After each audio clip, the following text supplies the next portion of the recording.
आणि यानंतर थेट जाऊयात मुख्यमंत्री देवेंद्र फडणवीस बोलतायत। असं आहे की निवडणुकांची घोषणा झाली आहे। आम्ही त्या निवडणुकांना सामोरं जाऊ। तीनही आमचे जे पक्ष आहेत ते आपापल्या परीनं त्या स्तरावर युतीच्या संदर्भात निर्णय घेतील। पण कुठल्याही परिस्थितीमध्ये आम्ही तिघही एकच आहोत। कुठे युती झाली नाही तरी आमची पोस्टपोल युती होईल।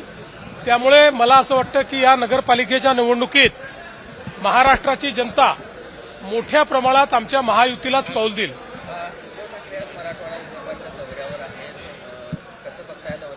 हे चांगलं आहे, विरोधी पक्षाचं काम आहे। पहिल्यांदा उद्धवजी बाहेर पडले आहेत, त्यामुळे मला आनंद आहे।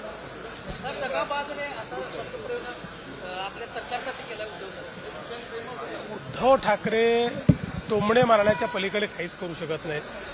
मी तर यापूर्वी देखील सांगितलं की विकासावर केलेलं त्यांचं एक भाषण दाखवा आणि 1000 रुपये मिळवा। काल निवडणूक आयोगाची पत्रकार परिषद झाली, त्यावर राज ठाकरे यांनी म्हटलेलं आहे की पत्रकार परिषद बघितल्यावर केली, कारण निवडणूक आयोगाकडे उत्तर नाही। त्यांना एकच उत्तर पाहिजे, ते म्हणजे निवडणुका पुढे ढकला।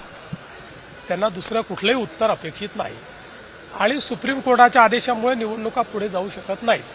त्याच्यामुळे त्यांना अपेक्षित उत्तर मिळू शकत नाही।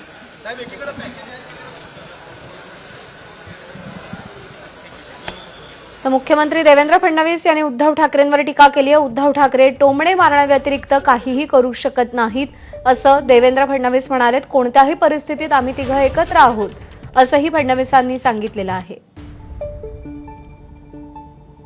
आगामी निवडणुकांच्या पार्श्वभूमीवर फडणवीसांचं हे वक्तव्य अत्यंत महत्त्वाचं आहे। कोणत्याही परिस्थितीत आम्ही तिघे एकत्र आहोत असं म्हणत असतानाच उद्धव ठाकरेंवर देखील त्यांनी टीका केली आहे।